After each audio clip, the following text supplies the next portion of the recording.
Chapter 521 Peristiwa Kuno. Manusia pada zaman purba sangat misterius.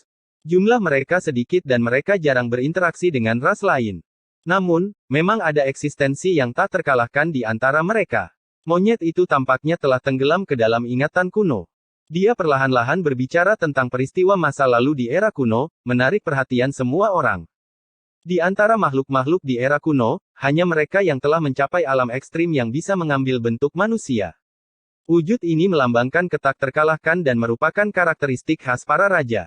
Semua jenis makhluk akan sujud dan menyembah mereka setiap kali bertemu dengan mereka. Namun, kemunculan ras manusia yang tak dapat dijelaskan melanggar norma ini.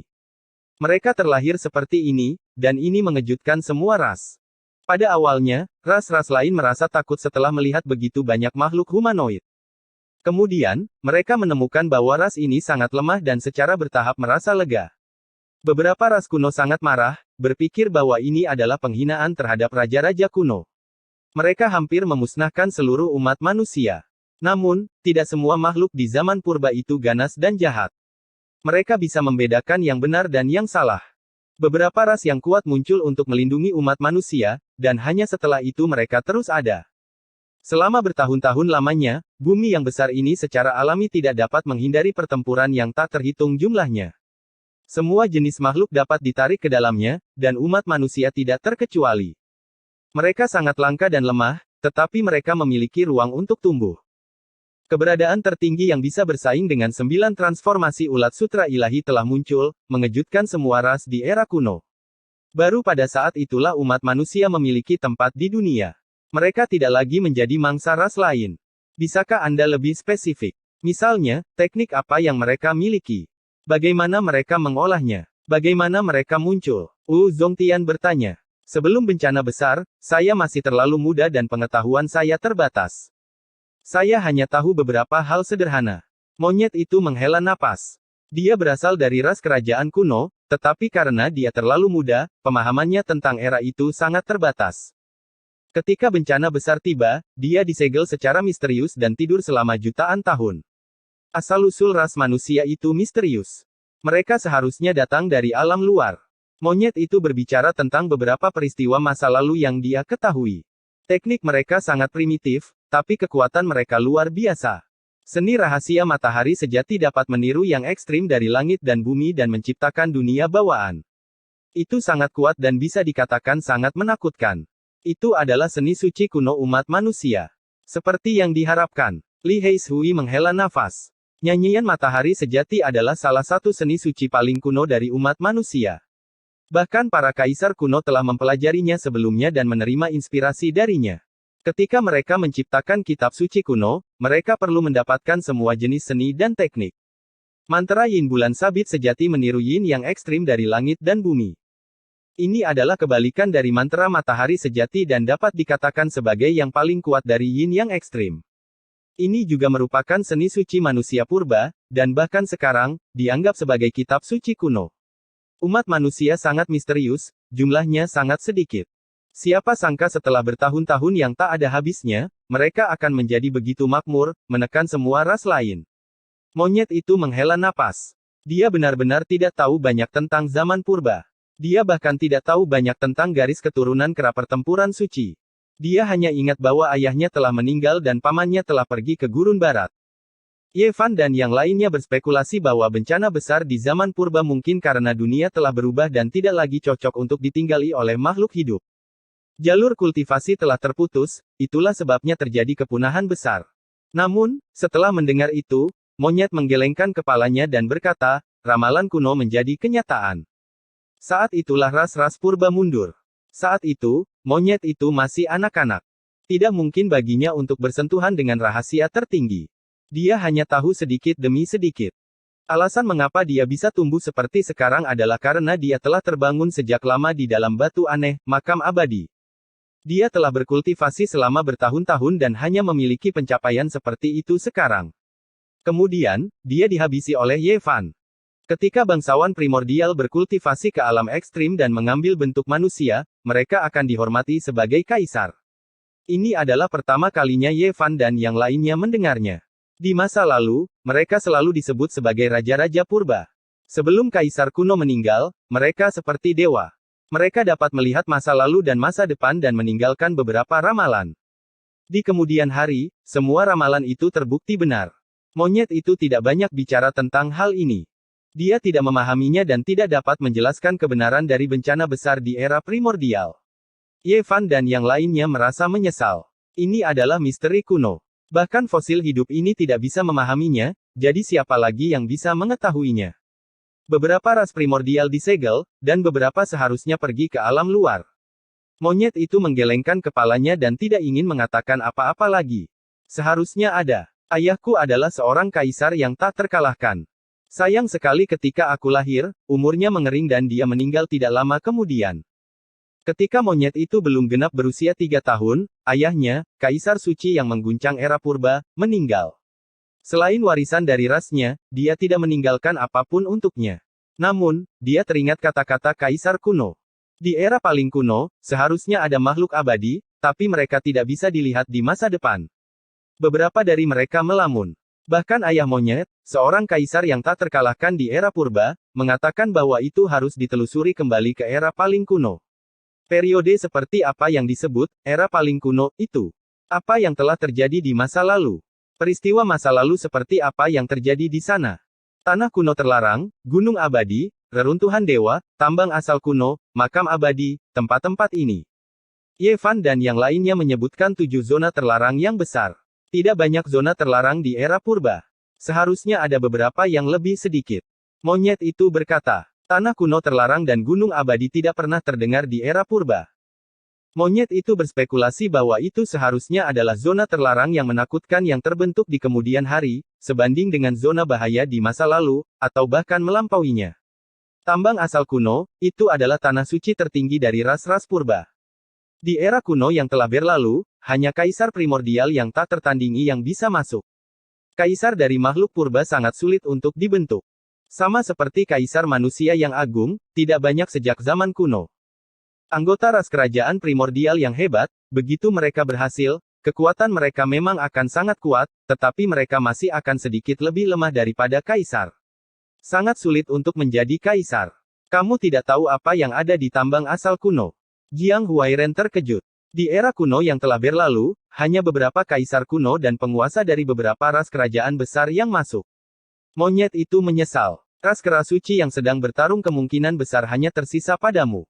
Kamu adalah penguasa ras kera suci, jadi tidakkah kamu bisa masuk di masa depan? Li Heishui bertanya. Sudah bertahun-tahun berlalu. Menurut apa yang kalian katakan, itu telah berevolusi menjadi salah satu dari 7 zona terlarang yang hebat. Jika seseorang tidak menjadi kaisar, dia pasti akan mati jika dia masuk. Monyet itu menggelengkan kepalanya. Dia masih punya paman di gurun barat. Anjing hitam besar itu menggertakkan giginya, bergumam. Para kaisar di era kuno sebelumnya mengatakan bahwa ini adalah tanah di mana para makhluk abadi dikuburkan. Mereka tidak bisa mendekatinya, atau mereka pasti akan mati. Itu adalah wilayah paling berbahaya di bawah langit.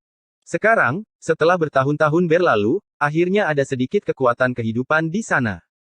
Cukup banyak obat-obatan spiritual yang luar biasa tumbuh di tanah darah, tapi sayangnya, tidak ada yang berani memetiknya. Itu karena sulit bagi orang bijak kuno sekalipun untuk keluar setelah masuk dan melahap kehidupan orang lain. Namun, ada juga kaisar yang mengatakan bahwa apa yang Anda dengar itu salah, dan apa yang Anda lihat itu benar. Jika Anda belum pernah melihat makhluk abadi, maka tidak ada makhluk abadi. Monyet itu menambahkan, kaisar-kaisar di era kuno sangat menakutkan, tak tertandingi di dunia. Tidak banyak yang bisa melawan mereka. Ada banyak sekali ras, miliaran makhluk, tetapi di tahun-tahun yang tak ada habisnya, hanya ada beberapa orang saja. Itu bahkan lebih sedikit daripada kaisar-kaisar besar umat manusia. Pendapat mereka juga tidak sama, pemahaman mereka tentang makhluk abadi sangat berbeda.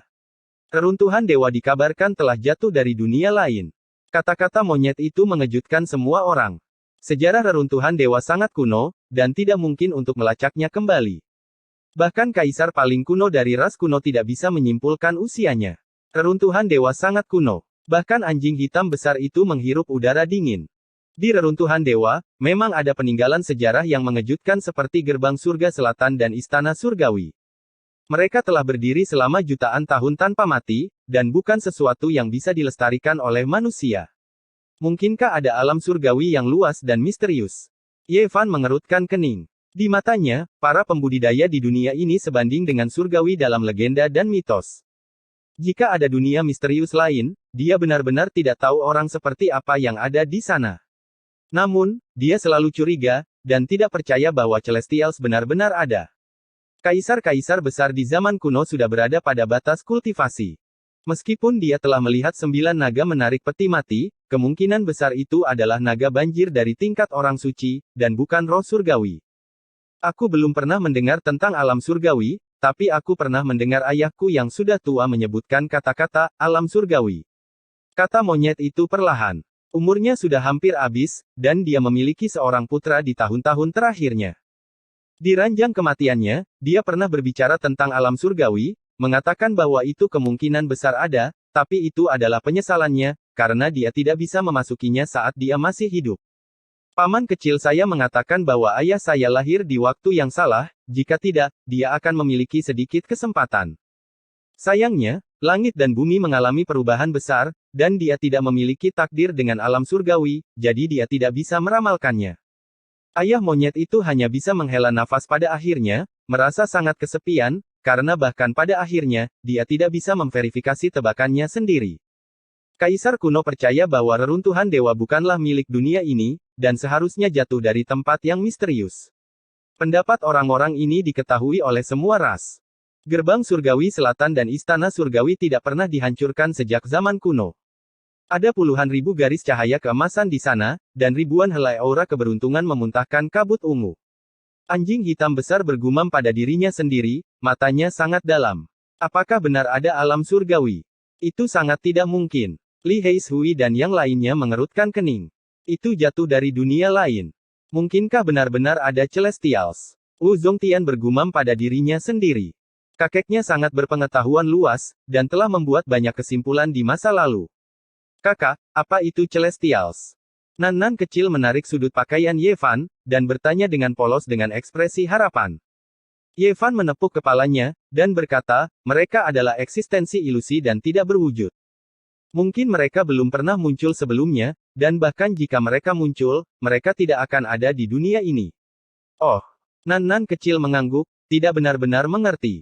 Gunung abadi. Kedengarannya agak familiar, tapi gunung kuno ini tidak ada di era kuno. Monyet itu mengerutkan kening, dan berbicara tentang tanah terlarang lainnya. Pikirkan baik-baik lagi. Tempat seperti apa gunung abadi di era kuno? Tanya anjing hitam besar itu. Kaisar Wuxi dan Kaisar tanpa ampun telah memasuki gunung abadi, dan mereka telah meninggalkan tanda yang tak terhapuskan di bawah pohon teh pemahaman kuno. Anjing hitam besar itu ingin tahu lebih banyak. Aku benar-benar belum pernah mendengar tentang gunung abadi, tapi dalam legenda era kuno, ada kaisar surgawi yang abadi. Monyet itu merenung untuk waktu yang lama, dan akhirnya memikirkan sosok yang hampir seperti ilusi. Namun, dia tidak bisa memastikan apakah dia pernah ada atau tidak. Kaisar surgawi yang tak pernah mati. Berani menggunakan nama seperti itu. Bahkan anjing hitam besar itu terkejut.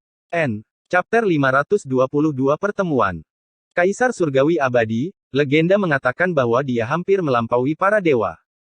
Bahkan ras kuno pun tidak yakin apakah dia pernah ada, jadi bisa dibayangkan betapa ajaibnya dia.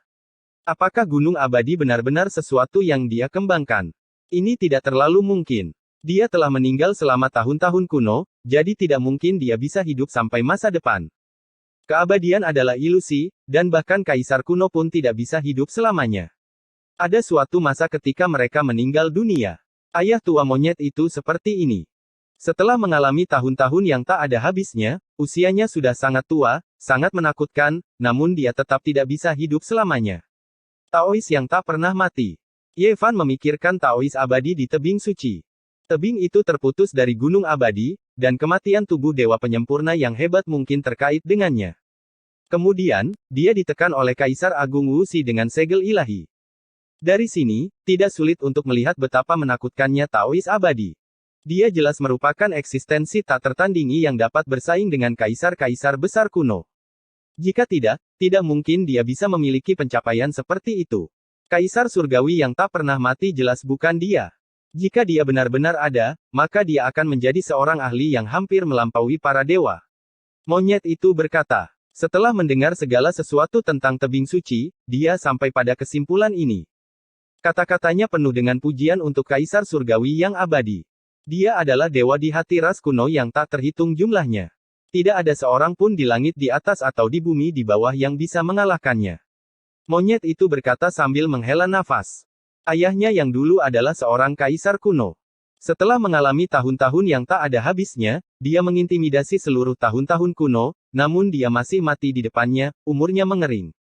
Dia secara pribadi melihat kejatuhan kaisar pejuang satu generasi. Meskipun dia tahu bahwa ayahnya yang dulu mengguncang dunia dan tak tertandingi, dia masih percaya bahwa Kaisar Surgawi yang abadi sedikit lebih kuat. Itu karena ini adalah dewa di hati ras kuno. Itu terlalu ilusi, dan tidak ada yang bisa memastikan apakah dia ada atau tidak. Dia benar-benar dianggap sebagai legenda oleh orang-orang, hampir perlu disembah.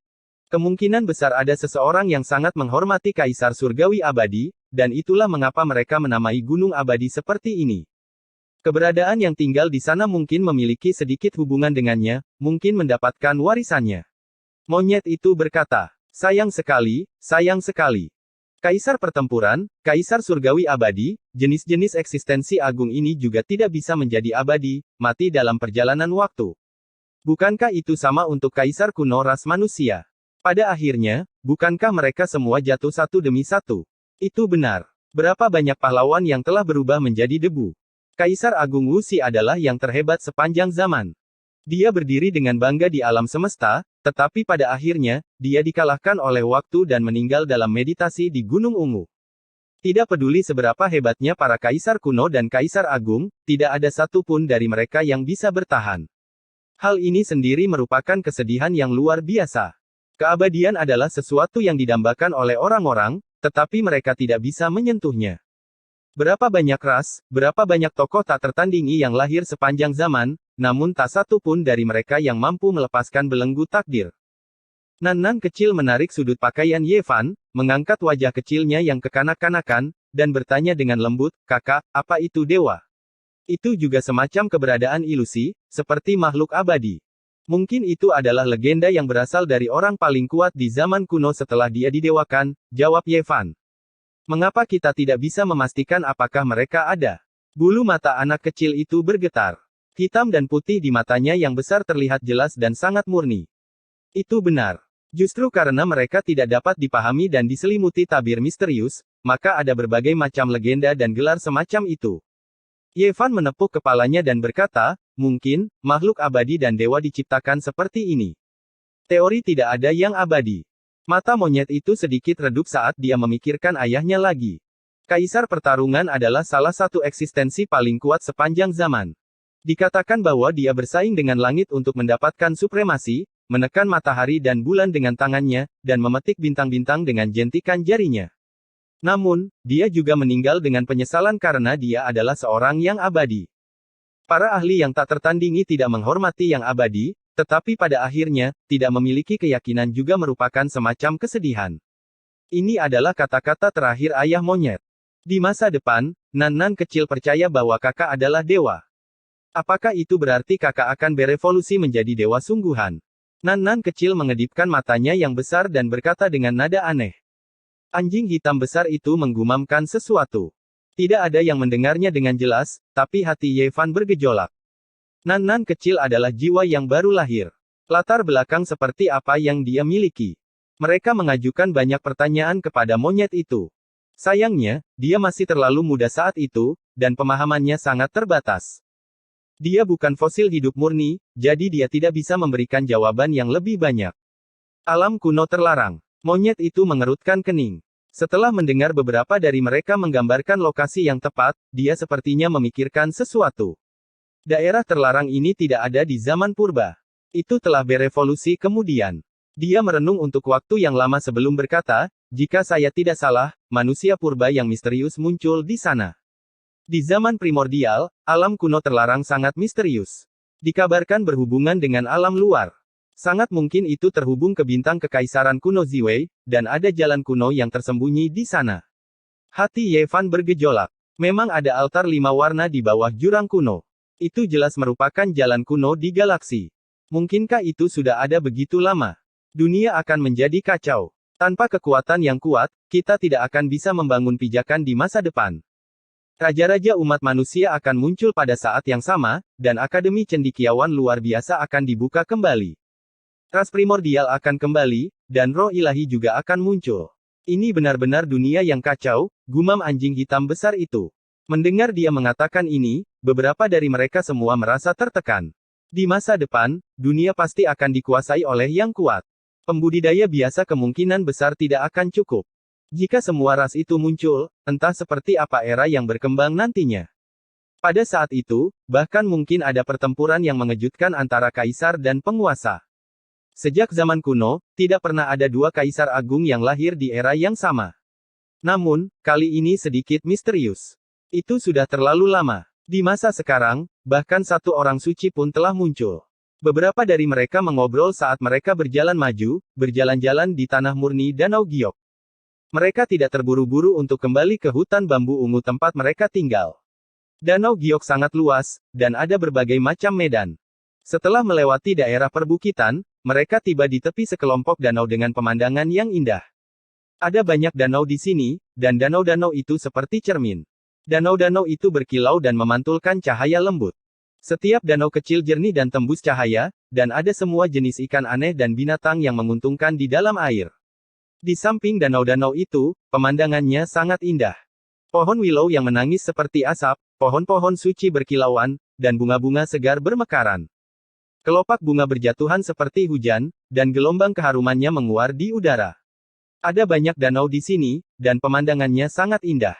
Ada beberapa elit dari generasi muda yang berjalan-jalan di sini, berteman dan membicarakan sesuatu. Apakah orang-orang ini mencoba untuk mencuri wanita-wanita para putra suci itu? Liu Kou bertanya. Matanya mengedarkan pandangannya ke sekeliling, menyapu pandangannya ke sana kemari.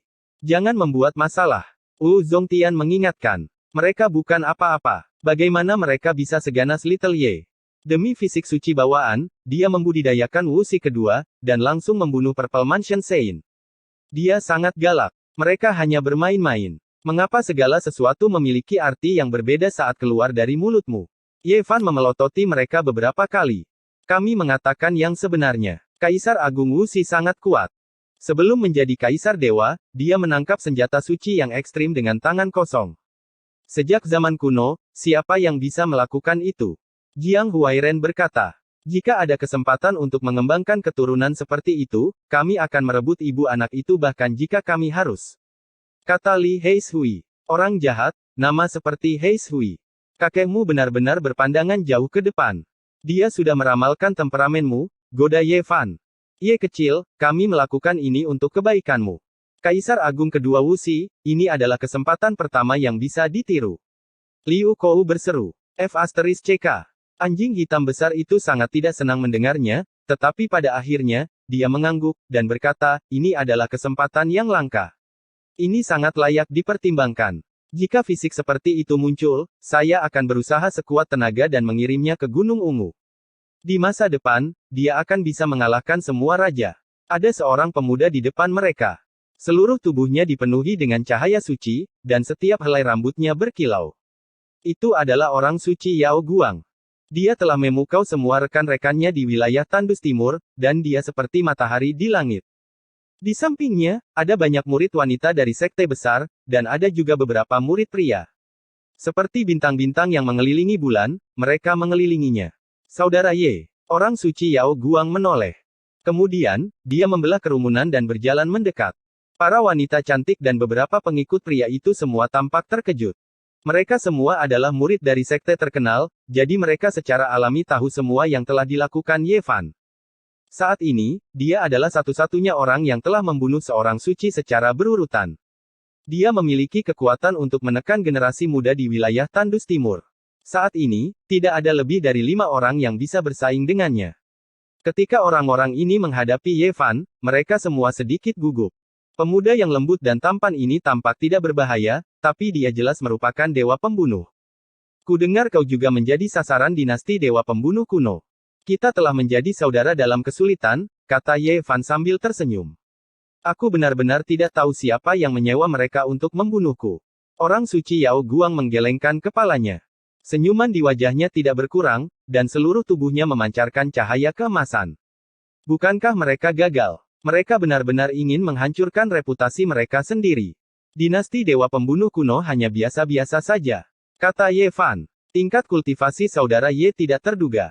Mungkin Anda benar-benar akan membuat dinasti Dewa Pembunuh kuno terpojok. Orang suci Yao Guang tersenyum, dan berkata, namun, jangan ceroboh. Dalam periode waktu ini, mereka telah membunuh 29 senior secara berurutan. Di antara mereka ada seorang pemimpin sekte, dan mereka belum pernah gagal sekalipun. Benarkah begitu? Jantung Ye Fan berdegup kencang. Sebelumnya, mereka salah menilai saudara Ye dan fokus melatih generasi muda. Jika mereka terus gagal, mereka pasti akan mengirim generasi yang lebih tua untuk membunuhmu tanpa ampun. Pewaris sekte besar sebagian besar adalah wanita. Mereka diam-diam memperhatikan keduanya berbicara, dan tidak ada yang berani menyela mereka. Mereka semua memiliki sedikit rasa hormat. Jika mereka berdua bertarung, tidak ada yang bisa memastikan siapa yang akan hidup dan siapa yang akan mati. Tapi pemenangnya pasti akan bisa memperebutkan posisi nomor satu di antara generasi muda wilayah Tandus Timur. Pada saat ini, di mata semua orang, mereka berdua sama-sama tersenyum tanpa sedikit pun permusuhan. Sulit untuk menyebabkan percikan api terbang dan berkelahi.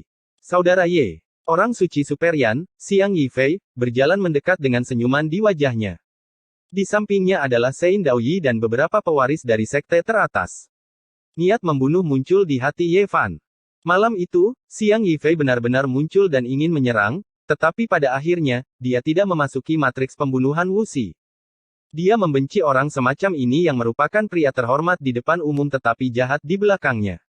Namun, senyum cerah tergantung di wajahnya, dan niat membunuhnya tidak terlihat jelas. Xiang Yifei, sudah lama tidak bertemu, kata Wu Zongtian. Wu Zongtian berkata dengan senyum dingin di wajahnya. Malam itu, mereka semua tahu bahwa orang ini telah muncul. Xiang Yifei tidak keberatan. Orang suci Daoyi berjalan berdampingan dan menyapa mereka dengan tenang. Ye Fan juga tersenyum tanpa tulus dan menanggapi dengan hangat. Dia juga mengucapkan beberapa kata sopan kepada para murid sekte teratas. Aku tidak pernah berpikir bahwa mereka benar-benar akan memprovokasi saudara Ye. Orang suci Daoyi juga menghela nafas. Ye Fan dan yang lainnya terkejut. Mereka tidak menyangka mereka akan mengungkit masalah ini. Mereka tidak tahu apa yang mereka maksud. Di sisi lain, orang suci Yao Guang tersenyum dan tidak mengatakan apa-apa. Mendengar ini, murid-murid lain mulai berdiskusi dan bertele-tele. Mereka bertanya kepada Ye Fan tentang hal itu, tetapi tidak ada yang berani bertanya secara langsung karena terlalu sensitif. Huff. Dengusan dingin terdengar. Beberapa tetua dari tepi danau di kejauhan memandang dengan dingin dan menatap Ye Fan. Sialan. Hati Ye Fan menjadi dingin. Pengingat orang suci Yan yang agung dan orang suci Daoyi membuat yang lain berdiskusi, tetapi mereka sendiri tidak mengatakan apa-apa. Di kejauhan, beberapa tetua agung dari Purple Mansion Sein dan 10.000 awal suci kebetulan lewat. Itu terlalu kebetulan. Kamu adalah tubuh ilahi itu. Ekspresi tetua berpakaian ungu sedingin es saat dia menatapnya. Benar, ini aku, jawab Ye Fan dengan tenang. Sekarang, semua orang tahu bahwa Ye Fan telah membunuh Purple Mansion Sein dan 10.000 awal. Namun, tidak ada yang menunjukkannya. Lagi pula, mereka berdua telah menyembunyikan wajah mereka saat mereka pergi untuk membunuh Ye Fan. Pahlawan datang dari yang muda. Suara tetua lainnya menusuk tulang, dan ada niat membunuh yang jelas. Kamu menyanjungku. Ye Fan benar-benar tenang dan bertindak seperti dia tidak peduli. Pada saat itu, ekspresi para tetua menjadi gelap. Kedua orang suci dari kedua keluarga telah dibunuh oleh orang ini di depan mereka. Ini membuat mereka sangat marah. Bagi dua orang suci-suci agung, ini adalah penghinaan. Namun, mereka tidak bisa membunuh Ye Fan di depan semua orang. Mereka sama sekali tidak berani melakukannya. Bagaimanapun, ada seorang suci kuno di belakangnya. Dia tidak bisa membuat pertunjukan besar tentang dirinya sendiri, tetapi jika seseorang diam-diam menyingkirkan Ye Fan, maka itu akan menjadi masalah yang berbeda. Bukan hal yang baik bagi anak muda untuk menjadi begitu agresif. Memamerkan kemampuan seseorang dengan mudah menyebabkan kematian dini. Niat membunuh para tetua melonjak ke arah Ye Fan. Sangat sulit bagi orang luar untuk merasakannya, jadi mereka tidak bisa langsung menyerang. Namun, mereka sudah membuat keputusan di dalam hati mereka. Sejak zaman kuno, banyak jenius yang tak tertandingi telah jatuh di masa muda mereka. Banyak orang jenius yang luar biasa terlalu sombong dan tidak tahu batas mereka. Sangat sulit bagi mereka untuk berkembang. Ekspresi para tetua menjadi semakin dingin, mengungkapkan niat membunuh mereka. Benarkah begitu? Yevan sepertinya tidak keberatan. Dia memberi mereka tatapan acuh tak acuh dan berkata, saya mendengar bahwa 2 anak suci telah jatuh. Mungkin mereka terlalu menakjubkan. Mereka semua jenius yang luar biasa, sayang sekali. Begitu dia mengatakan ini, para tetua hampir muntah darah karena marah. Ini hanya melukai paru-paru dan hati mereka. Jika mereka menggunakan kata-kata mereka, mereka akan hampir mati tersedak. Sekelompok barang tua, monyet itu tiba-tiba berbicara. Dia berwujud manusia dan tampak seperti seorang pemuda berusia 20-an. Tidak ada yang tahu dari mana asalnya. Mendengar dia berbicara seperti ini, mereka semua terkejut. Junior, bukankah orang yang lebih tua mengajarimu cara menghormati orang yang lebih tua? Kamu masih sangat muda, tapi kamu berani berbicara omong kosong di depan orang yang lebih tua. Kamu tidak tahu apa yang baik untukmu. Ekspresi para tetua itu dingin. Mereka secara alami tidak tahu bahwa ini adalah kera pertempuran suci. Memamerkan senioritasmu. Kalian semua, enyahlah. Monyet itu cukup mendominasi.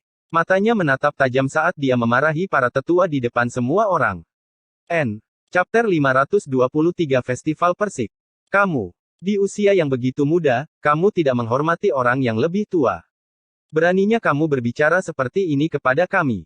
Aku akan mendisiplinkanmu atas nama orang yang lebih tua darimu. Seorang pria tua melambaikan lengan bajunya, mengarah langsung ke wajah monyet itu. Seolah-olah dia ingin mematahkan giginya dan mempermalukannya. Tingkat kultivasi orang tua itu melampaui alam rahasia transformasi naga. Pada level mereka, jika mereka mendaratkan pukulan, bahkan logam yang saleh pun akan hancur, apalagi daging dan darah. Bang! Monyet itu tidak takut. Dia dengan santai melambaikan tangannya, dan Battle Sein Light menyembur keluar seperti pelangi. Seluruh tubuhnya diwarnai dengan warna emas. Pop! Lengan baju lelaki tua itu langsung menjadi jaring ikan yang compang camping, terkoyak oleh saripati emas. Lengan bajunya berkibar seperti kupu-kupu. Siapa kamu? Dia dengan cepat mundur, merasa ada sesuatu yang tidak beres. Sebuah tekanan seperti gunung mengalir ke arahnya. Kecepatan monyet itu terlalu cepat. Cahaya pertempuran Sein Light berkelebat dan menghilang. Dia mengambil langkah besar ke depan, dan tangan emasnya turun, menyedot semua esensi ki di udara. Bang! Lengan orang tua itu segera bengkok dan patah karena tamparan monyet. Dia langsung berkeringat dingin di tempat. Kamu mau menamparkan wajahku hanya karena kamu sudah tua. Emosi monyet itu sangat meledak-ledak. Sebagai anggota suku Battle Sein, dia tidak takut pada apapun di dunia ini. Boom!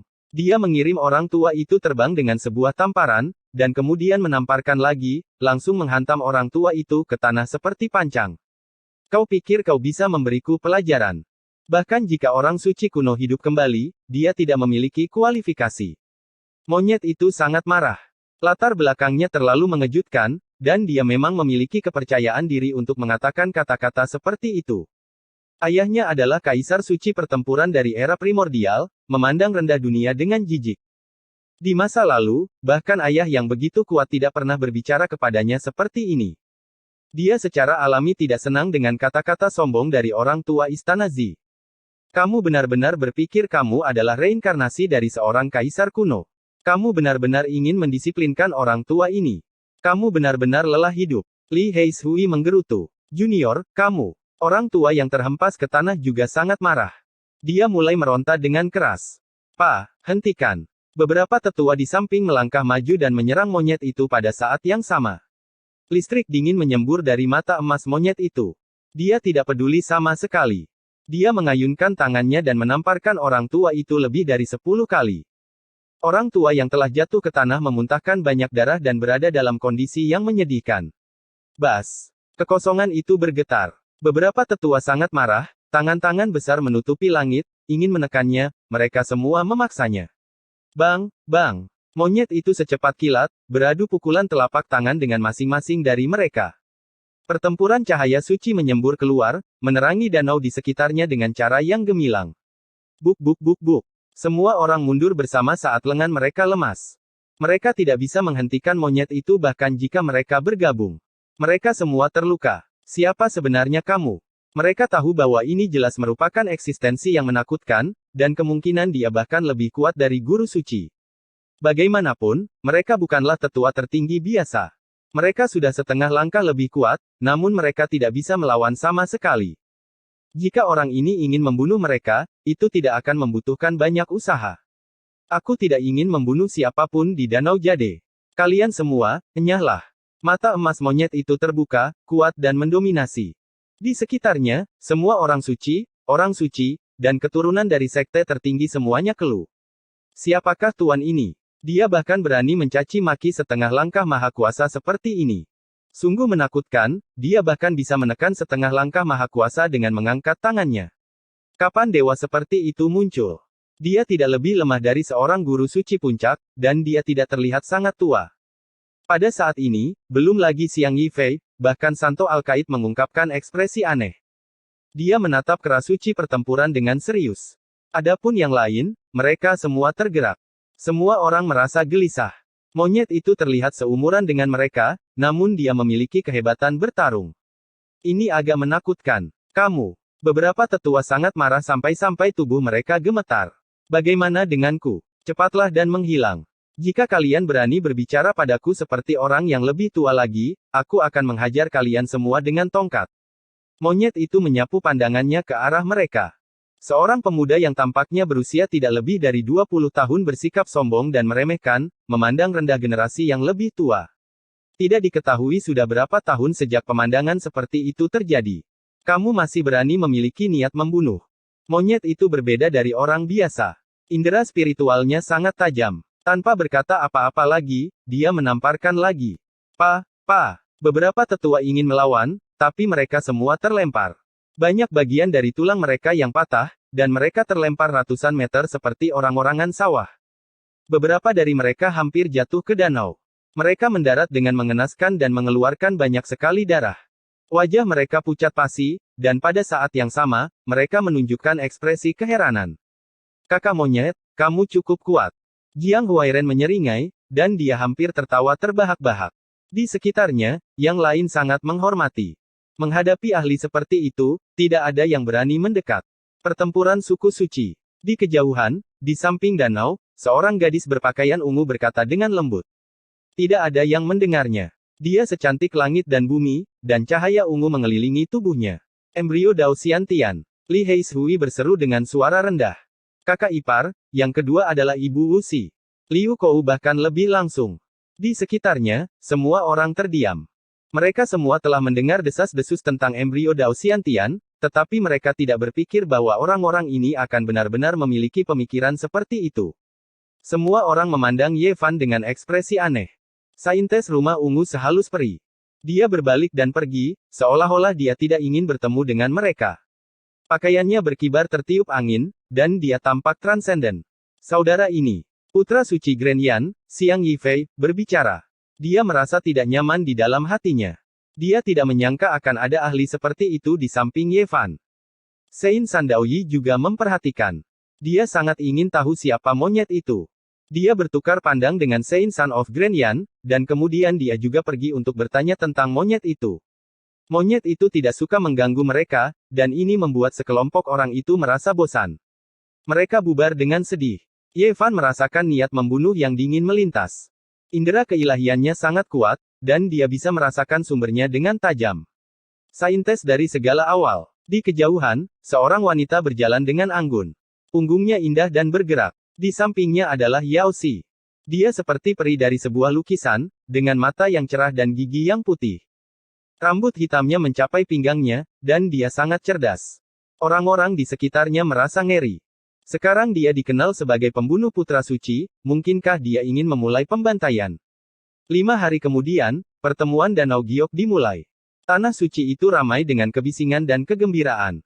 Para bangsawan dari seluruh penjuru datang berkunjung, dan para ahli dari seluruh dunia berkumpul.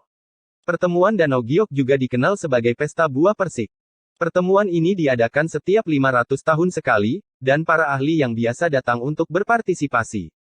Namun, kali ini, berbeda dengan sebelumnya. Beberapa batu aneh dilibatkan, dan para pahlawan diizinkan untuk menonton. Ini benar-benar seperti pertemuan makhluk abadi. Ye Fan berseru. Ini adalah istana batu giok yang melayang di udara. Ada kolam teratai dan bunga di mana-mana, dan kabut meringkuk di bawah kaki mereka.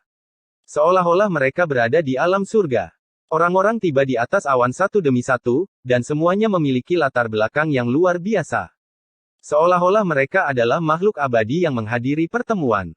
Kaisar Guhua dari Prefektur Tengah telah tiba. Penguasa Istana Es Ilahi Arktik telah tiba. Biksu Due dari Gurun Barat telah tiba. Raja Perang Kuil Dewa Perang Pegunungan Selatan telah tiba. Karakter-karakter hebat muncul satu demi satu. Semua jenis kereta dewa berkedip-kedip dengan cahaya warna-warni saat mereka menghancurkan langit seperti tunggangan para dewa. Sekilas, mereka semua ditarik oleh naga banjir dan burung phoenix terbang. Setiap binatang itu sangat kuat dan luar biasa. Apakah Anda melihat kepala botak itu ditutupi dengan lapisan cincin dewa? Kultivasinya sangat menakutkan. Liu Kou menunjukkan. Pelankan suaramu, itu adalah biksu suci dari Gurun Barat. Kultivasinya menakutkan. Saya pikir dia sudah menjadi arhat atau bahkan yang mulia. Bukankah kuil Arktik adalah tanah suci kuno di padang es yang ekstrim? Bahkan penguasa istana mereka datang dari tempat yang sangat jauh. Wajah Danau Giok sangat besar. Kuil Dewa Perang Pegunungan Selatan dikatakan memiliki rahasia untuk menjadi dewa. Bahkan Raja Perang mereka telah datang. Bukan hanya Li Heishui dan yang lainnya yang mendiskusikan hal ini.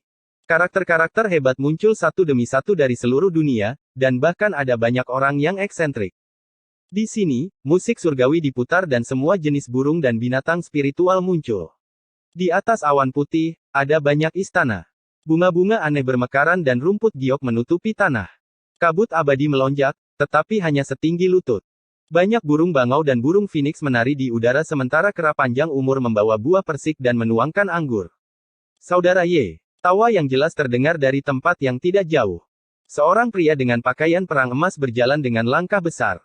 Itu adalah keturunan klan emas, Jin Cixiao. Hehe, kakak Jin. Hehe, kakak Jin. Ye Fan menyapanya, tapi dia mencibir di dalam. Orang ini pernah berubah menjadi dewa dari Istana Dao dan memasuki formasi pembunuhan Wu Si malam itu, tetapi dibunuh olehnya. Di belakangnya, sebuah kereta emas kuno bergemuruh. Ada tanda-tanda kuno dan misterius yang terukir di atasnya. 9 naga air menarik kereta itu dan berhenti di kejauhan. Pemimpin klan emas dari dataran utara telah tiba. Jin Cixiao datang bersamanya. Pada saat ini, dia sangat ramah saat melihat Ye Fan. Dia tidak tahu bahwa Ye Fan telah mengembangkan mata dewa dan jelas memiliki niat membunuh di dalam hatinya. Ayo minum dan mengobrol dengan riang sebentar lagi. Jin Cixiao tertawa keras dan pergi dengan pemimpin klan. Jika saya tidak mengembangkan mata dewa, akan sangat sulit untuk membedakan ketulusan dari kebohongan. Ye Fan menatap punggungnya dan menggelengkan kepalanya. Pakar tertinggi umat manusia, Nangong Zeng, telah tiba. Seseorang berteriak dengan keras. Ketika kata-kata ini diucapkan, semua orang sangat terkejut. Bahkan beberapa tokoh besar berdiri dari bangunan berhiaskan permata dan istana batu giok, melihat keluar. Awan dan kabut bergelombang dan kelopak bunga menari-nari di udara. Masing-masing dari mereka murni dan tembus cahaya. Sebuah jalan yang diaspal oleh kelopak bunga yang berkilauan dan tembus pandang melesat dari cakrawala dalam garis lurus yang sempurna. Ahli manusia legendaris, Nangong Zeng mengembangkan seni panjang umur. Dia menjadikan tanaman sebagai rumahnya dan memakan tanaman eksotis untuk menghilangkan rasa laparnya. Dia tidak pernah kekurangan ramuan spiritual di sisinya. Nangong Zeng muncul lagi. Tidak ada yang tidak terguncang. Sudah lama ada desas-desus bahwa dia meninggal dalam meditasi 500 tahun yang lalu. Namun, tidak ada yang menyangka dia akan muncul di dunia ini beberapa tahun yang lalu. Setelah itu, dikabarkan bahwa dia dan sekelompok fosil hidup dari padang gurun timur memasuki istana perunggu abadi dan tidak pernah kembali. Namun, dia benar-benar muncul lagi hari ini. Tidak heran para tetua semua memanggilnya Nangong Zeng yang abadi. Semua orang ingin tahu apakah dia benar-benar memasuki istana perunggu abadi dan pertemuan kebetulan seperti apa yang dia alami. Saya cukup beruntung bisa melarikan diri dari istana abadi. Nangong Zeng menghela nafas panjang. Ketika dia mengatakan ini, semua orang bahkan lebih terkejut. Dia benar-benar memasuki istana perunggu yang menakutkan itu. Kita harus tahu bahwa itu adalah makam seorang ahli yang tak tertandingi. Dia benar-benar keluar hidup-hidup. Dia juga melarikan diri. Aku ingin tahu apakah dia melangkah lebih jauh dariku dan Ji Ziyue.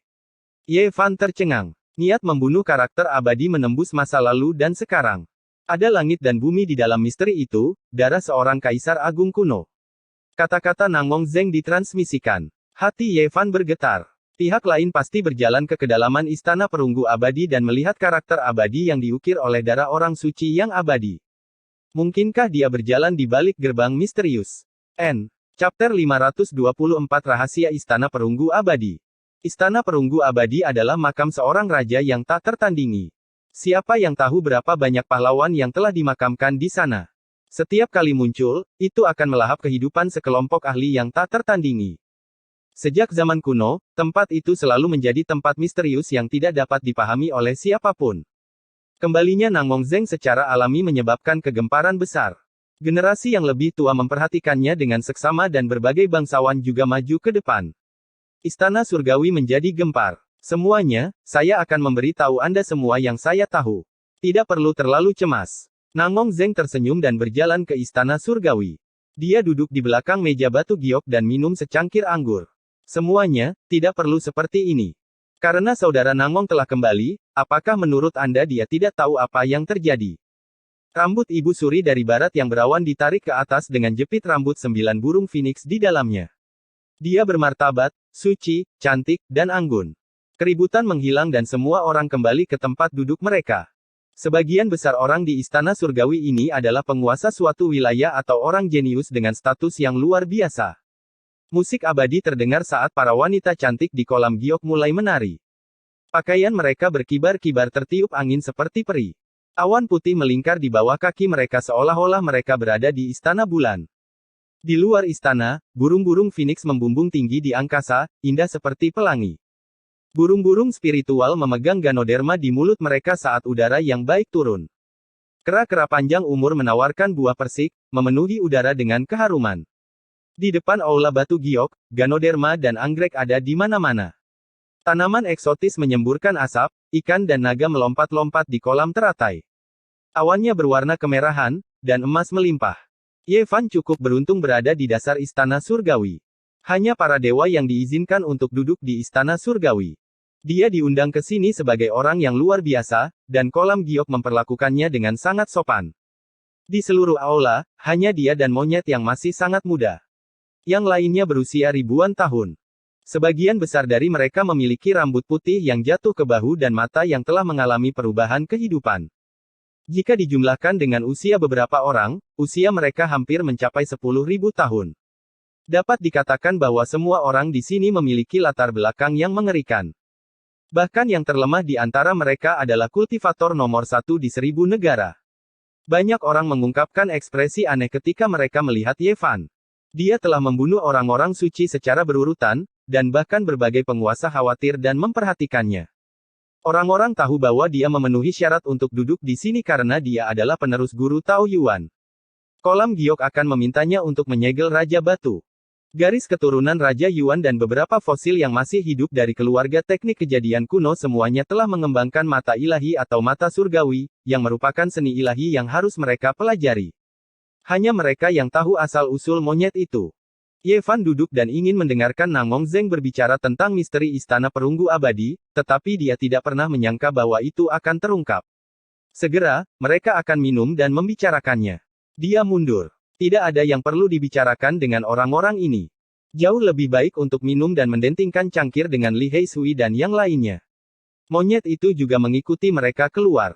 Dia tidak mengenal banyak orang di sini, jadi dia tidak mau minum dengan barang-barang antik itu. Tidak ada yang perlu dibicarakan. Di luar Istana Surgawi, ada banyak meja batu giok di istana-istana batu giok. Para peri dari kolam giok terbang di atas awan, mengantarkan semua jenis makanan lezat dan anggur berkualitas. Ye kecil, mengapa kamu keluar? Akan ada Raja Persik keabadian di aula. Kekuatan obatnya kuat dan jauh lebih besar dari buah persik di luar, kata Li Heisui. Ye Fan duduk bersila di belakang meja batu giok dan berkata sambil tersenyum, tidak apa-apa.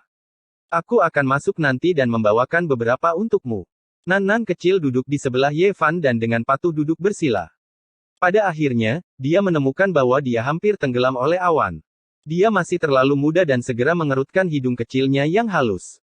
Beberapa dari mereka tertawa dan menggendong anak kecil itu, menempatkannya di atas meja giok. Setiap orang memiliki meja batu giok, jadi tidak ada yang akan menyalahkan mereka. Kakak Ye, izinkan aku bersulang untukmu. Jin Cixiao berjalan mendekat dengan senyuman di wajahnya. Jubah pertempuran emasnya mengalir dengan gemerlap, dan dia terlihat cukup heroik.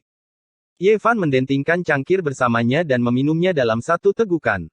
Dia berkata sambil tersenyum, saya mendengar bahwa saudara Jin terluka belum lama ini. Apa kau baik-baik saja? Aku baik-baik saja. Aku tidak tahu kenapa, tapi dinasti Dewa Pembunuh kuno juga menyerangku. Jin Cixiao mengerutkan kening. Kita berada di perahu yang sama.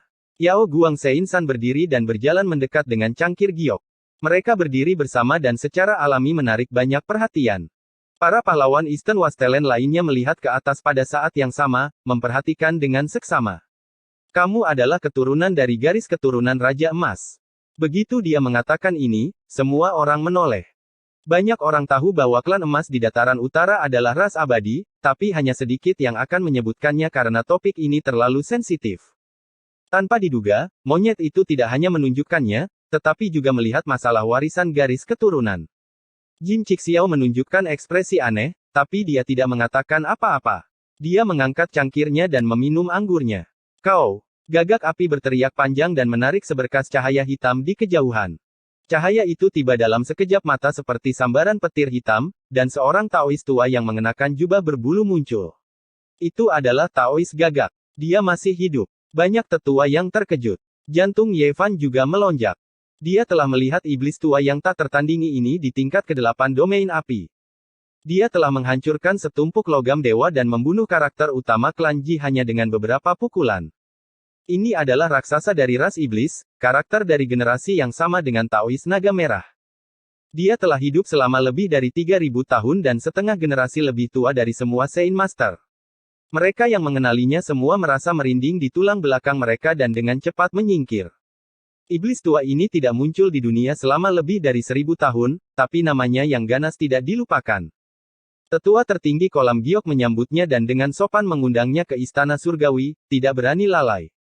Tidak lama kemudian, kera panjang umur mulai mempersembahkan buah persik, dan pesta buah persik keabadian pun dimulai. Beberapa buah persik spiritual diletakkan di setiap meja, dan aromanya meresap ke udara. Semua orang bersulang dan mengobrol dengan keras.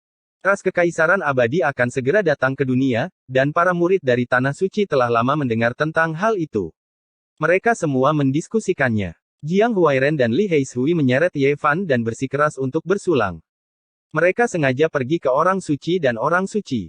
Mari kita lihat orang suci mana yang paling lemah terlebih dahulu. Ketika saatnya tiba, bantu kami menyingkirkannya dan bantu kami memasuki perguruan tinggi eksentrik. Bagaimanapun, mereka semua ingin membunuhmu, kata Liu Kou dengan sangat tidak ramah. Peri itu transenden, dengan kulit es dan tulang giok. Hatiku merindukanmu, tapi aku merasa rendah diri. Jiang Huairen mengejar peri segala permulaan, berceloteh tanpa henti. Paman kecil, apa yang kamu lakukan? Adik perempuan Jiang Yifei Jiang Kexuan, kebetulan berdiri di samping. Dia melangkah maju untuk menghentikan bandit seperti pamannya dan menegurnya. Jiang Kexuan cantik dan lincah. Pada saat ini, dia tidak bisa membantu tetapi memutar matanya dan memelototi paman kecil ini. Sialan. Sekelompok orang memelototinya, terutama para murid semua awal. Orang suci mereka dibunuh oleh Ye Fan, jadi mereka sudah menekan perut penuh amarah. Peri Zixia, pernahkah Anda mendengar tentang fisik suci bawaan? Di sisi lain, Liu Kou bertanya pada Purple Mansion Scientist dengan serius dan bersulang dengan serius. Puff. Banyak orang langsung memuntahkan anggur di mulut mereka setelah mendengar ini. Ini terlalu langsung. Murid-murid dari rumah ungu semuanya berdiri. Ye Fan berjalan mendekat.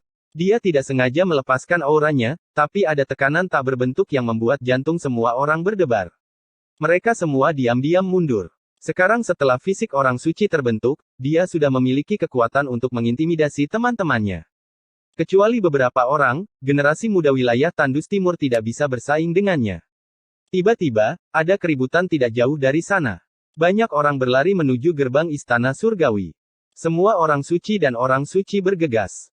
Mereka tahu bahwa istana surgawi pasti sedang mendiskusikan sesuatu yang sangat penting.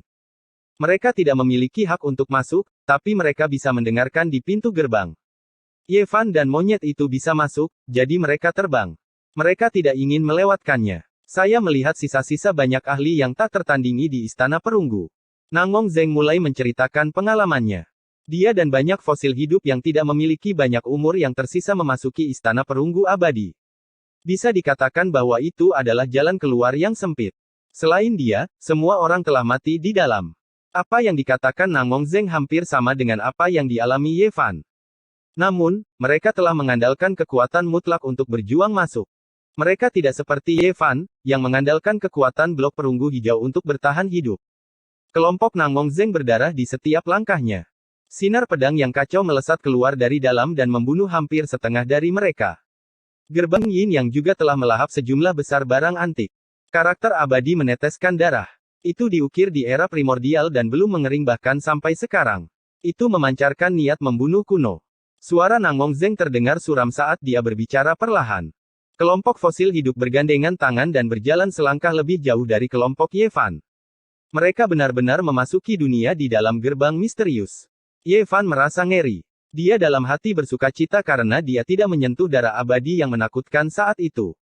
Jika tidak, akan sulit baginya untuk melarikan diri dari kematian. Apakah itu benar-benar darah abadi? Nyonya Istana Arktik Es Ilahi bertanya. Beberapa senior berspekulasi bahwa itu adalah darah seorang kaisar besar kuno yang bisa membunuh semua makhluk di dunia ini. Apa? Semua orang berteriak karena khawatir. Kaisar besar kuno terlalu sensitif. Segala sesuatu yang berhubungan dengan mereka bisa membangkitkan gelombang yang meluap di surga. Seorang kaisar besar kuno meninggal di dalam. Tidak ada yang percaya. Nama orang-orang itu mengguncang zaman dan semua orang di dunia tahu tentang mereka. Siapa di antara mereka yang akan mati di dalam? Orang-orang di sini adalah penguasa suatu daerah, penguasa tanah yang luas ini. Mereka telah melihat banyak hal, namun pada saat ini, mereka masih diliputi keterkejutan. Sosok-sosok setingkat fosil yang masih hidup itu semuanya berasal dari Tanah Sage Agung. Kalian semua harus tahu bahwa kata-kata mereka bisa dipercaya, bukan? Kata Nangong Zeng. Para pahlawan di sini secara alami tahu bahwa orang-orang itu semua adalah orang-orang yang akan meninggal dalam meditasi di Tanah Sage Agung. Beberapa dari mereka adalah saudara senior mereka yang darahnya telah mengering, dan bahkan ada beberapa tokoh bela diri tingkat paman kecil. Apakah Istana Perunggu Abadi ada di era kuno? Ye Fan mengirimkan suara, diam-diam bertanya pada kerasuci pertempuran. Monyet itu mengerutkan kening dan berkata, sepertinya aku pernah mendengar ayahku yang dulu menyebutkannya. Saat itu, saya masih terlalu muda dan ingatan saya kabur. Saya tidak tahu secara spesifik. Hati Ye Fan terguncang. Istana Perunggu Abadi ini benar-benar cukup kuno, benar-benar dapat ditelusuri kembali ke era kuno. Nangong Zeng dan yang lainnya mendengar beberapa kitab suci kuno di sana dan benar-benar tertarik. Setelah berjalan ke gerbang misterius, mereka hampir sepenuhnya musnah. Semacam aura hampir mengubah mereka semua menjadi bubuk. Hanya sejenis aura yang hampir mencabik-cabik kalian semua. Orang-orang di sini semua tercengang dan hampir tidak berani mempercayainya. Sosok seperti apa mereka yang masuk? Mereka semua tahu bahwa mereka semua adalah para ahli yang berdiri di puncak. Mereka ingin menemukan kesempatan untuk menerobos dan memperpanjang hidup mereka, untuk berjalan lebih jauh di jalan kultivasi. Keberadaan macam apa itu sebenarnya? Semua orang hampir tidak bisa membayangkannya. Itu adalah aura Kaisar Agung Vicious. Ketika Nangong Zeng mengatakan ini, semua orang berdiri karena terkejut. Apa, ini tidak mungkin. Dia mungkin salah satu Kaisar Agung yang hidup paling lama. Setidaknya sudah 200.000 tahun sejak saat itu. Semua orang tertegun, dan wajah mereka penuh dengan keterkejutan. Kaisar Agung kuno ini berbeda dari yang lain. Dia adalah musuh seluruh dunia, membantai seluruh dunia. Dia bertarung melawan semua ahli di bawah langit sendirian. Proses pertumbuhannya terlalu bergelombang, dan dia nyaris lolos dari kematian. Namun, itu juga terlalu menakutkan. Itu adalah jalan yang berlumuran darah, dan itu bisa dibilang adalah dunianya sendiri. Saya tidak mengatakan dia masih hidup. Nangong Zeng menggelengkan kepalanya. Apa sebenarnya yang kamu lihat? Mengapa Anda masih memiliki auranya? Apa yang dia tinggalkan? Mengapa dia hampir memusnahkan kalian semua? Semua orang sangat bersemangat, dan mereka sangat ingin tahu jawabannya. Berita ini terlalu mencengangkan, dan hati semua orang bergejolak. Kami melihat mayat Kaisar Agung Vicious. Nangong Zeng dengan tergesa-gesa berkata. Setelah mereka masuk, mereka melihat darah merah terang. Itu persis sama dengan darah karakter abadi, dan tidak ada perbedaan sama sekali. Itu adalah langit dan bumi yang misterius. Selain itu, ada beberapa potongan mayat. Tentu saja, jumlahnya tidak banyak, tapi justru aura yang mereka pancarkan yang mengubah beberapa ahli generasi yang lebih tua menjadi bubuk halus segera setelah mereka mendekat. Kaisar Agung Vicious dipotong-potong. Bagaimana ini mungkin? Benar-benar mustahil. Siapa yang bisa melukainya? Saat itu, dia hampir menghancurkan semua warisan kuno di bawah langit. Siapa yang bisa menekannya? Sama sekali tidak mungkin. Bahkan jika dia bertemu dengan kaisar-kaisar besar dari generasi selanjutnya, atau kaisar-kaisar kuno, dia tetap tidak akan dikalahkan. Hampir semua orang tercengang. Mereka sama sekali tidak bisa mempercayai berita ini. Kaisar Agung Vicious telah meremehkan semua sejarah, dan sama sekali tidak ada orang yang bisa memotong-motongnya tanpa ampun. Itu memang Kaisar Agung Vicious. Ketika semua orang mendengar ini, mereka semua terdiam dan melihat ke arah Nangong Zeng. Chapter 525 Mayat Abadi. Kejam, dua kata ini telah mengguncang zaman. Ini adalah gelar yang menanamkan rasa takut pada orang-orang. Karakter yang tak tertandingi dari masa lalu hingga sekarang benar-benar dipotong-potong. Tidak ada yang berani mempercayai hal ini.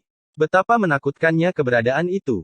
Kaisar Agung tanpa ampun mewakili kekuatan yang tak tertandingi, dan kehebatan pertempurannya tak tertandingi sepanjang zaman, namun dia berakhir seperti ini. Hanya ada beberapa bagian dari mayatnya, tapi niat membunuhnya bisa menembus sepanjang zaman. Saya percaya bahwa selain Kaisar Agung kejam yang pernah memandikan dunia dengan darah, tidak ada mayat lain yang bisa memiliki aura sekuat itu. Nan Gongzeng berbicara. Mereka semua terkejut pada saat itu. Setelah analisis yang cermat, mereka menyimpulkan bahwa itu adalah daging seorang kaisar besar kuno, dan bahkan mungkin ilusi abadi. Pada saat itu, semua orang sangat ketakutan. Seorang kaisar besar yang abadi atau kaisar besar kuno telah dipotong-potong. Siapakah dia? Mereka dengan hati-hati mencari dan akhirnya menemukan jejak wajah iblis. Wajah itu tampak seperti menangis namun tidak menangis, tersenyum namun tidak tersenyum, dan ada cahaya dalam kesedihan. Ini sangat nyata, melampaui era kuno dan langsung memasuki hati setiap orang. Ini adalah simbol Kaisar Agung yang kejam dari lebih dari 200.000 tahun yang lalu. Itu hanya sebuah jejak. Mungkin Kaisar Agung kejam mengambil tindakan dan membunuh keberadaan itu, meninggalkan jejak di sana. Seseorang berbicara. Nan Gongzeng menggelengkan kepalanya dan berkata, setelah penyelidikan yang cermat, kami menemukan bahwa ada lebih dari satu jejak. Jelas bahwa Kaisar Agung kejam pernah tinggal di sana sebelumnya. Potongan-potongan mayat tersebar di sekitar Kaisar kejam. Semua tanda menunjukkan bahwa dagingnya terpisah ketika dia berada dalam pengasingan. Apakah Anda benar-benar yakin bahwa itu adalah Kaisar kejam? Suara seseorang bergetar. Siapa yang melakukan semua ini? Semua orang merasakan kulit kepala mereka mati rasa. Kaisar Agung kejam tidak punya musuh. Ini tidak mungkin. Saya yakin itu adalah Kaisar Agung kejam, karena kami juga menemukan jejaknya menanam obat-obatan dewa, kata Nan Gongzeng. Apa? Banyak orang berteriak kaget. Setiap kaisar besar memiliki tangkai obat abadi yang ditanam, dan identitas mereka dapat ditentukan dari obatnya saja. Kalian mendapatkan obat abadi. Apakah itu harta abadi yang legendaris? Nafas semua orang menjadi tergesa-gesa, hampir mengabaikan hidup dan mati Kaisar kejam saat mereka melihat ke arah Nan Gongzeng.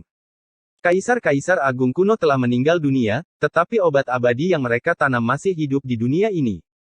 Ini adalah benda ilahi yang paling berharga, dan tidak ada satu orang pun yang tidak mengingini.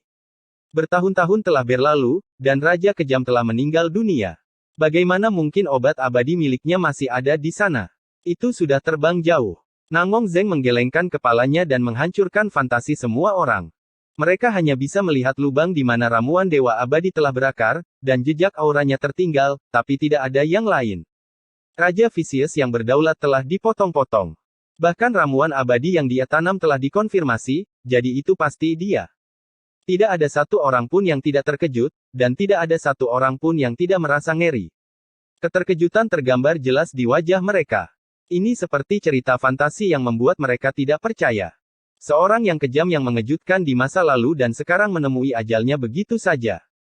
Tidak ada yang tahu siapa dia meninggal, itu benar-benar merupakan jenis kesedihan. Bahkan Kaisar Purba pun berakhir seperti ini. Sungguh menakutkan. Apakah Anda yakin itu adalah aura dari ramuan naga abadi?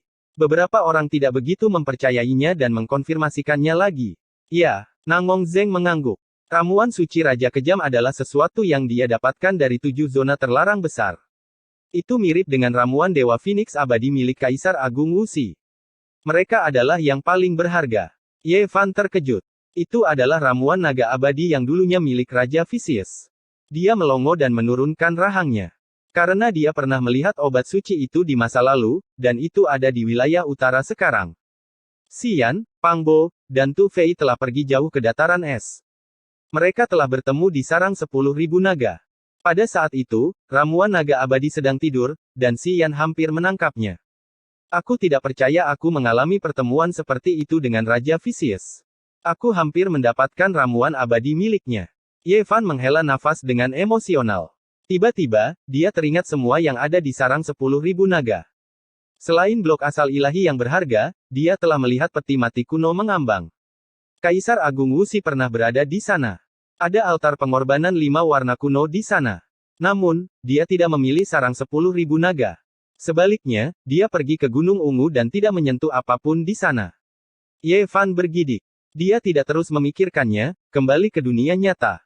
Teman-teman, mungkin kita telah membuat kesalahan. Kaisar kuno yang agung tidak memiliki saingan, terutama yang kejam. Bagaimana mungkin dia bisa dipotong-potong?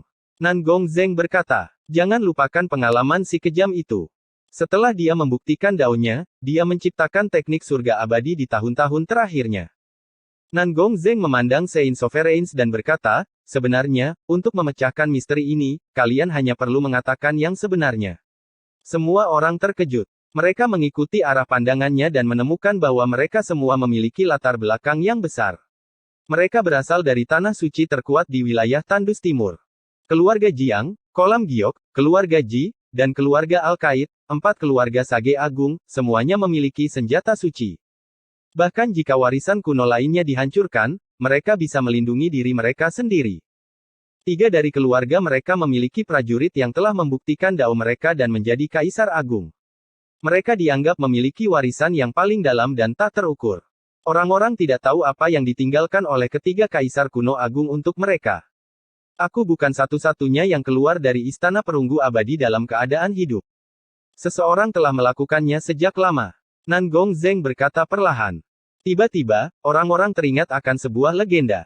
Bertahun-tahun yang lalu, seseorang telah mengeluarkan mayat abadi dari Istana Perunggu Abadi. Dia meninggal setelah keluar. Menurut legenda, mayat abadi itu dibagi rata oleh Sage Agung. Bisa dikatakan bahwa itu adalah contoh keberadaan makhluk abadi di dunia ini.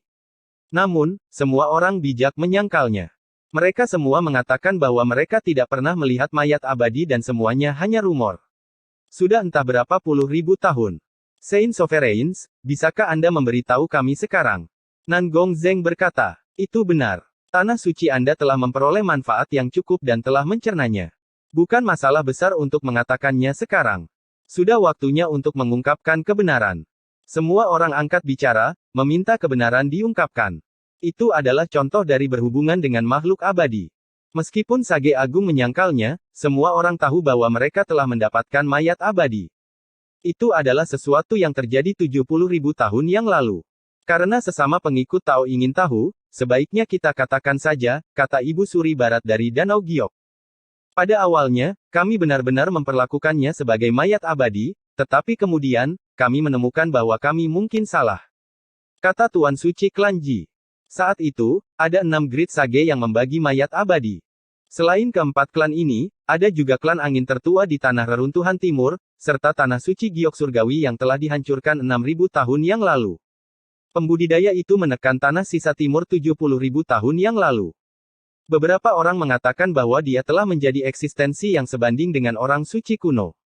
Namun, setelah keluar dengan mayatnya, dia berubah menjadi pasta berdarah.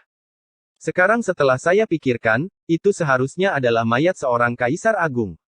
Para Saint Lord menghela nafas pelan. Orang bisa berspekulasi bahwa klan mereka telah mendapatkan keuntungan besar darinya.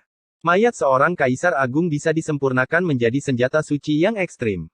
Mereka membagi dagingnya sama rata, jadi itu pasti harta yang tak ternilai harganya. Tidak heran mereka menyangkalnya pada saat itu. Penguburan abadi dalam jumlah yang begitu besar membutuhkan waktu untuk dicerna. Ibu Ratu Barat, penguasa suci klan Jiang, dan yang lainnya menggambarkan penampakan mayat abadi yang tercatat dalam buku-buku kuno dan membandingkannya dengan deskripsi Nan Gongzheng. Semua orang terkejut menemukan bahwa yang disebut mayat abadi itu kemungkinan besar adalah kejam. Banyak bagian penting yang hilang, jadi kami hanya membagi sepertiga dari mayat itu. Menurut luka-luka pada mayat itu, saya pikir Ruthless terlalu mengerikan. Dia kemungkinan besar ingin hidup untuk kehidupan ketiga atau bahkan keempat. Kata-kata Nan Gongzheng sangat mengejutkan. Ruthless pertama kali menciptakan seni iblis pemakan surga. Dia membunuh semua raja dan menginjak mayat pahlawan yang tak terhitung jumlahnya untuk menjadi kaisar agung. Namun, dia mengejutkan masa lalu dan masa kini. Di tahun-tahun terakhirnya, dia menciptakan seni surga abadi. Dia menyingkirkan tubuh iblisnya dan melahirkan embrio dewa, memotong semua karma. Selain itu, dia menggunakan ini untuk menjalani kehidupan lain, dan itu adalah waktu yang sangat lama. Dia adalah satu-satunya orang yang menciptakan dua kitab suci kuno, yang membuat orang merasa bahwa itu hampir seperti ilusi dan tidak nyata. Semua orang mengatakan bahwa istana perunggu abadi itu menakutkan dan merupakan pemakaman para ahli yang tak tertandingi. Namun, dari apa yang saya lihat, Ruthless mengasingkan diri di sana untuk jangka waktu tertentu. Kata-kata Nan Gongzheng mengejutkan semua orang. Dia dan fosil-fosil yang masih hidup itu mengamati dengan seksama dan berpikir bahwa Ruthless telah tinggal di sana untuk jangka waktu yang lama. Jika tidak, dia tidak akan menanam ramuan abadi di istana perunggu. Kami pikir dia mengembangkan seni surga abadi di sana untuk menyingkirkan tubuh lamanya dan melahirkan embrio ilahi yang baru. Apa? Semua orang menghirup udara dingin, dan mata mereka dipenuhi dengan keterkejutan. Manusia tidak bisa melawan langit. Dia menggunakan seni surga abadi untuk melahirkan embrio dewa dan menjadi kaisar agung dua kali. Itu sudah sebanding dengan sejarah rahasia para dewa. Tidak mungkin baginya untuk hidup untuk kehidupan lain. Rasanya seperti memiliki ramuan abadi di tangan. Setiap kaisar agung memilikinya, tapi itu hanya bisa memperpanjang hidupnya untuk satu kehidupan. Itu tidak akan berguna untuk kehidupan kedua. Seni iblis pemakan surga membuktikan Dao dan luar biasa untuk satu kehidupan. Seni surga abadi melahirkan embrio ilahi untuk kehidupan lain. Dia menggunakan ramuan abadi untuk memperpanjang hidupnya untuk kehidupan ketiga. Surga. Seseorang tidak bisa menahan diri untuk tidak berteriak karena khawatir. Itu karena menurut apa yang dikatakan Nan Gongzheng, Kaisar Agung Kejam akan melahirkan embrio dewa lagi dan mungkin bisa hidup untuk kehidupan keempat. Hati Ye Fan melonjak. Jika dia menghitungnya seperti ini, jumlah waktu yang telah dihabiskan Ruthless di dunia ini sangat lama. Di samping, monyet itu hampir melompat. Kekuatan ayah tuanya mengguncang era kuno. Kaisar pertempuran Sein yang lama hanya hidup untuk satu kehidupan karena buah persik abadi. Ya, bahkan Kaisar Suci yang lama tidak dapat hidup untuk dua kehidupan karena dia mengalami masalah saat memahami Dao dan hampir mati. Dia hanya berhasil menyelesaikan kehidupan itu berkat ramuan abadi. Bahkan jika dia hidup untuk waktu yang lama, kehebatan tempurnya belum tentu yang terhebat sejak zaman kuno.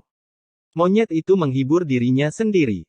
Ayahnya yang sudah tua sudah lama tidak hidup, tapi dia secara terbuka diakui tidak ada tandingannya di kolong langit. Jika Ruthless hidup untuk kehidupan keempat, dia pasti akan bertemu dengan Kaisar Agung dari generasi selanjutnya. Seseorang tiba-tiba berteriak. Dia bahkan mungkin akan bertemu dengan lebih dari satu Kaisar Agung dari generasi selanjutnya. Semua orang tercengang. Jika mereka memikirkannya dengan hati-hati, ini terlalu mengejutkan dan tak terbayangkan. Dua Kaisar Agung belum pernah muncul di era yang sama sebelumnya. Mereka hanya bisa saling menghargai satu sama lain melalui ruang dan waktu, mengevaluasi satu sama lain melalui perjalanan waktu. Kami tidak tahu berapa banyak kehidupan yang dijalani Ruthless, tapi pasti ada masalah saat dia mengubah embrio ilahi untuk terakhir kalinya. Nan Gongzheng mengucapkan penilaian terakhirnya. Dia dan beberapa karakter tingkat fosil yang masih hidup dengan hati-hati mengamati dan percaya bahwa Ruthless berkultivasi dalam pengasingan. Pada akhirnya, dia gagal di ambang kesuksesan dan tubuh kaisarnya yang tak tertandingi meledak. Hanya saja mereka tidak tahu apakah embrio ilahi keluar atau tidak. Kejam membunuh dirinya sendiri demi hidup untuk kehidupan lain. Semua orang merasa ngeri. Masih ada orang di sini yang memasuki istana perunggu abadi. Kata Nan Gongzheng. Apa? Siapa? Di balik pintu kedalaman istana perunggu-perunggu, dunia itu sangat misterius. Kami belum mencapai ujungnya, jadi kami tidak tahu apakah Ruthless berdiri di ujungnya. Berbicara sampai di sini, Nan Gongzheng memandang Ye Fan dan berkata sambil tersenyum, teman kecil, kamu seharusnya sudah pernah memasuki istana abadi sebelumnya, kan? Apa? Itu dia. Semua orang terkejut. Anak-anak suci dan wanita suci tidak bisa masuk. Mereka hanya bisa berdiri di pintu masuk istana, merasakan gelombang keterkejutan. Sementara itu, di Istana Surgawi, banyak orang eksentrik juga menatap Ye Fan. Bahkan berbagai penguasa Sage Agung mengungkapkan ekspresi aneh. Teman kecil, akar asal dari semua energi kehidupan Anda pasti diperoleh dari Istana Perunggu Abadi, bukan? Nangong Zeng bertanya. Itu benar. Ye Fan dengan tenang mengangguk. Ketika kata-kata ini diucapkan, semua orang gempar.